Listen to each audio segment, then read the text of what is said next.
Hello, everybody. Scott Golden here with Pro Wrestling Logic, and we've got the NXT review for the 20th of May, 2020. And not a bad show overall. Actually, some stuff I liked, some stuff that I don't really get or understand as completely as I might if I was a more typical fan and not someone who'd been around the sport. And actually in it for a little bit in terms of as a broadcaster. Anyway,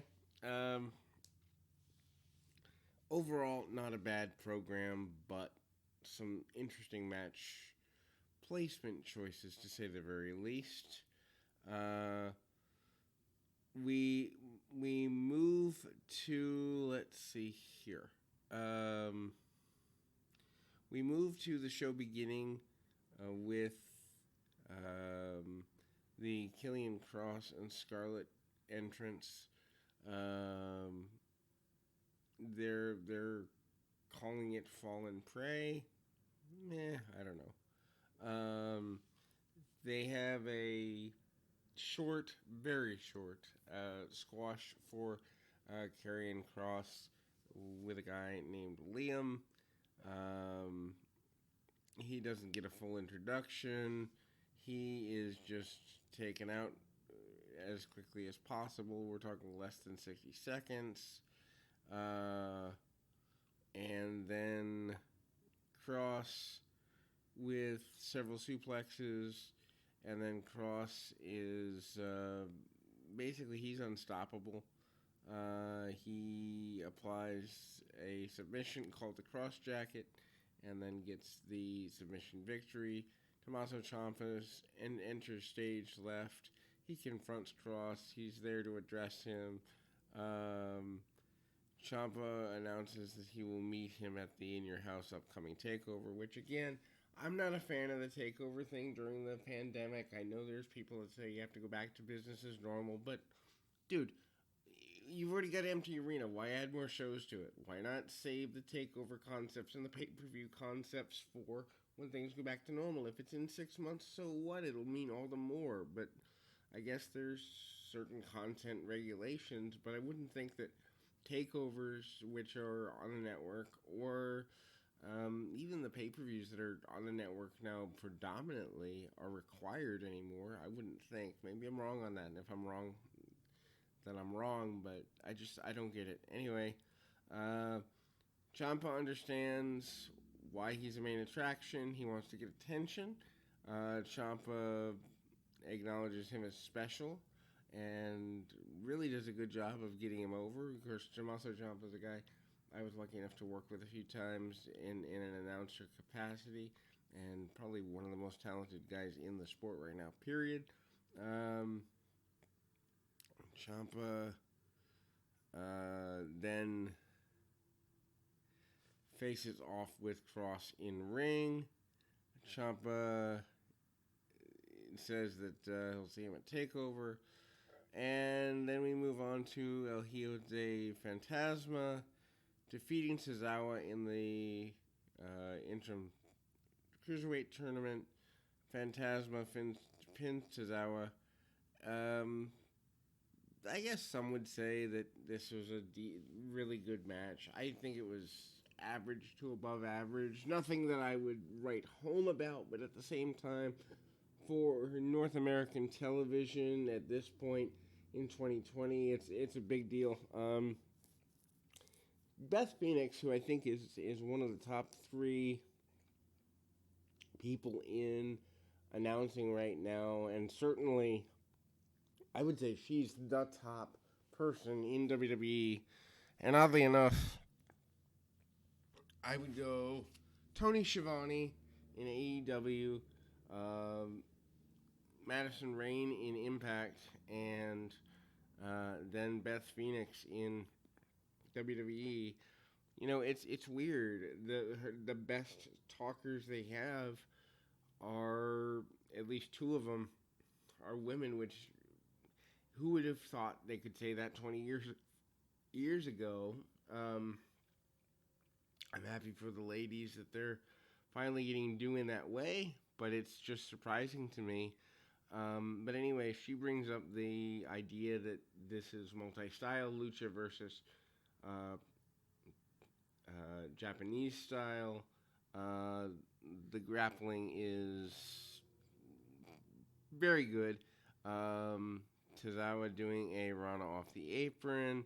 He follows with a senton off the apron before a commercial. Phantasma fights back. He splashes Tozawa on the apron and then gains an advantage. Tozawa cuts him off with a German, and then Phantasma trips Tozawa, and Tozawa springboards onto the top, only to be lifted into a fireman's carry and dropped onto the buckle. Again, they're using some pretty intense stuff here. Tozawa catches him with a bulldog, and he uses great leaping ability into a senton, and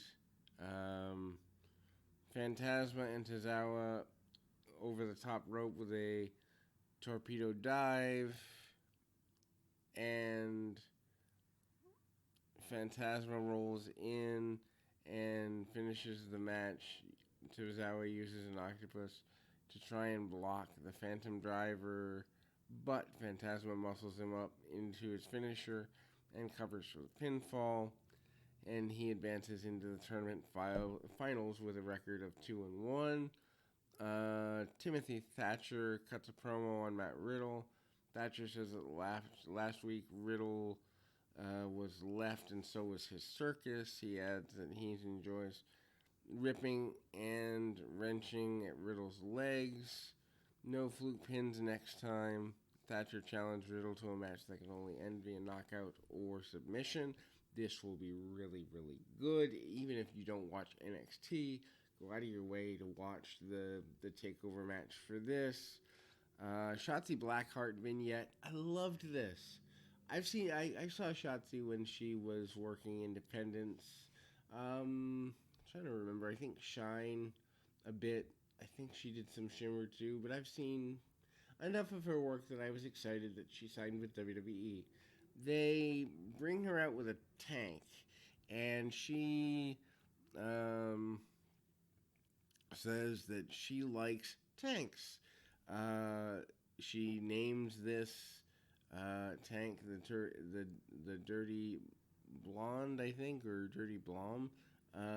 She then says tanks don't give a censor, and she adds that tanks are bad to the bone and indestructible. They make their own path.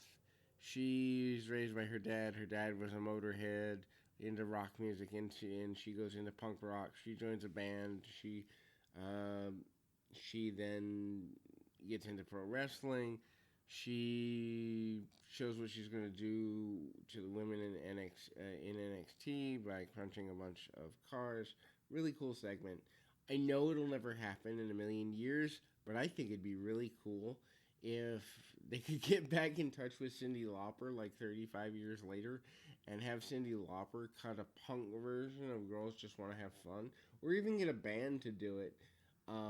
Just kind of like bring back the rock and wrestling thing for Shotzi and do, kind of like 30 years later, kind of a remake thing. I know a lot of people wouldn't get the overlap, but I think she would appreciate the generational gap stuff. Anyway, Mia Yim and Santana Garrett. Garrett is a standout from the Florida area. Yim obviously been around for a while. It's amazing to me. I care more about the NXT women's division than I do anybody on SmackDown. And it's just, I think it's an acknowledgement of how the women are portrayed here. It's really good. Yim and Garrett have a really short match. Yim wins with the protect your neck. Candice LeRae and Johnny Gargano confronted Yim after the match, and they set up a mixed tag with Keith Lee. Garrett is portraying the heel early. She does a handspring back elbow into the corner, and flips into a suplex for a near fall. Yim hits a dragon suplex for her trouble. Then hits a series of kicks and the protector neck, and she covers for the win. Post match, like mentioned, Gargano and Candice LeRae cut a promo on Yim. They surround her, and Gargano low bridge the middle rope, and Yim tumbles to the floor. Keith Lee runs out, makes the save, and obviously the tandem of LeRae and Gargano run away. Cameron Grimes cuts a promo on Finn Balor. Grimes is really good here. He puts himself over pretty strong. He then talks about it being Grimes time. Mackenzie Mitchell interviews Drake Maverick. Maverick is phenomenal here. He says he's tired of underestimating himself, tired of being an underdog, tired of feeling sorry for himself, and tonight he's going to be one of the best juniors in the world when he beats Kushida. Next is what I consider a throwaway match, which is hard for me to say because I love Roderick Strong, but the Dexter Loomis thing just is not catching on with me. Strong pins Loomis pretty much out of nowhere. Loomis doesn't sell much of anything here. And Velveteen Dream runs in after the match to attack Adam Cole. I still don't get Dream. He's not for me. Loomis comes in from under the ring. Adam Cole and Bobby Fish accompany Strong into the ring. They're grappling at the start. Match is relatively nondescript. Obviously, Strong is the better wrestler. Loomis spends the majority of the match stalking him. Strong fires up and executes a running bulldog, and Strong bails out. Strong then hits a backbreaker on Loomis on the apron. Strong in control after the break. Strong comes back with an Olympic slam for a near fall. Loomis does what he's done in the majority of the match and no-sold virtually everything. Loomis counters the second attempt at the Olympic slam. Strong with a series of strikes and focuses on the knee of Loomis. Strong goes for the stronghold and Loomis kicks free for the second or third time. Strong does get the pinfall when he hooks the legs up. Loomis chokes out Strong at ringside post-match. Cole and Fish run down and attack Loomis. Velveteen Dream in as part of this. I assume this is eventually going to Velveteen Dream eventually winning the championship. That's going to make me super, super sad. There's lots of talented people in NXT, and I just don't see what Dream has that they're so in love with. I didn't see his build, so maybe I'm missing something, and maybe, in whenever time I have to go back and watch the build of NXT over the last year that I missed, year and a half that I missed, I'll see something that I don't see right now. But with all the talent that's there, it feels like an overpush of the wrong guy. Tozawa is walking to the parking lot, and Phantasma drives up, and Phantasma gets out, shakes his hands, and then two masked men get out, take Tozawa out. This masked man angle's got to go. It's goofy. Birch and Lorcan, which is right now my favorite team on NXT, probably my favorite team in WWE. I can't imagine that many teams that are a big deal. But they face Everrise, Chase Parker, and Matt Martell. Lorcan and Birch win in a short match. Intense. Think like a Japanese style, strong style squash. Very intense, very, very direct. And it's a squash. I mean, just strike. Think wrestling version of LOD, Lorcan and Birch hopefully get a major push. Birch wins with a crossface as Lorcan locks in a half crab. Matt Riddle says he's got an idea, issues a challenge to put their match that they're going to have in a cage. Drake Maverick, with a major upset, defeats Kushida. Maverick pins Kushida, rolls him up, and counters the Hubera lock. Maverick then, as a result, creates a three-way for the interim Cruiserweight Championship deal. Back and forth match until Kushida nails Maverick with a dropkick in short form. He then hits a handspring back elbow. Kushida grounded Maverick and works the arm for quite a bit. Jake Atlas down to ringside watches the match very intently. Kushida continues to work the arm, and we go to commercial. They're trading strikes when they come back. Maverick makes a comeback, and he jumps off the top with a missile dropkick. Maverick hits a code red for a very close near fall. Kushida back to the arm, tells a really good story actually. The arm is the main focus throughout the entire match. Kushida back to work on the arm. Maverick is trying to fight up, but Kushida's picking him apart for the entire match, and the referee asks him if he wants to quit. Him being Maverick. Maverick says no way. Kushida is perched on the top. Maverick goes for a flying bulldog, but Kushida transitions into the hoverboard lock, and Maverick counters, rolling him up out of nowhere into a cradle for the pinfall. Maverick is now tied for first in the tournament with Kushida and Atlas. This sets up a triple threat match for next week, and the winner of the match advances to the finals. Byron Saxton announces this match on behalf of Regal. Next week also, we see Riddle and Thatcher in a cage match. For some reason, I thought they were going to do this at the In Your House deal, but it's going to be next week. Io Shirai and Rhea Ripley go to a no contest when Charlotte comes out, attacks both. Match was good for what it was, but they didn't really have enough time to do anything major. Ripley uses her power early. Shirai goes right after her. Ripley nails a series of clotheslines and a ripcord dropkick. Ripley toys with Shirai, which I think is a shame. I know there's a lot of people that like Rhea Ripley. She's another one that she's good, but not as good as people are making her out to be. I don't see her as the future of the women's division as many other people do.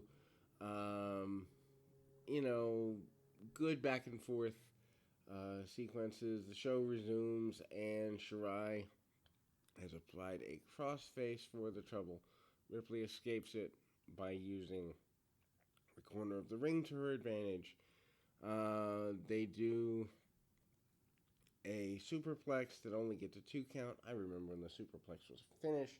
Matter of fact, I'm going through that in the TNT reviews with Cowboy Bob Orton. Shirai goes back to the crossface. Shirai hits a tiger feint kick and then nails a tope. Charlotte flares out at this point.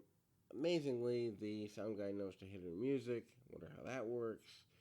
Shirai and Ripley continue to fight as Flair looks on. Tilt-a-whirl head scissors sends Ripley crashing into Flair at ringside. Obviously, Flair doesn't like being touched. Shirai rolls Ripley back into the ring, and she charges into the corner into a running knee strike. Shirai using a DDT for near fall. Flair rushes the ring right after the DDT and attacks with a high kick and spears Ripley. Flair is, standing tall as the show closes. Obviously, a triple threat match between these three women somewhere down the road. Still, Flair, a lot of people think that she's getting too much TV time, but I think she is the best woman in the world right now, or actually, well, in WWE. I don't know about the world because I don't follow enough Japan stuff to say, but certainly in WWE, probably in North America. I know we can't see it, but I'd like to see a Flair and Britt Baker program at some point. Obviously, being in two different places, not going to happen, but I think that would be cool. Anyway, that is your NXT review for the 20th of May 2020. Obviously, be back with the pay-per-view this weekend for AEW. Also back, unfortunately, with SmackDown on Friday. Several more of the TNT reviews as well. Going to review Saturday night's main event after TNT.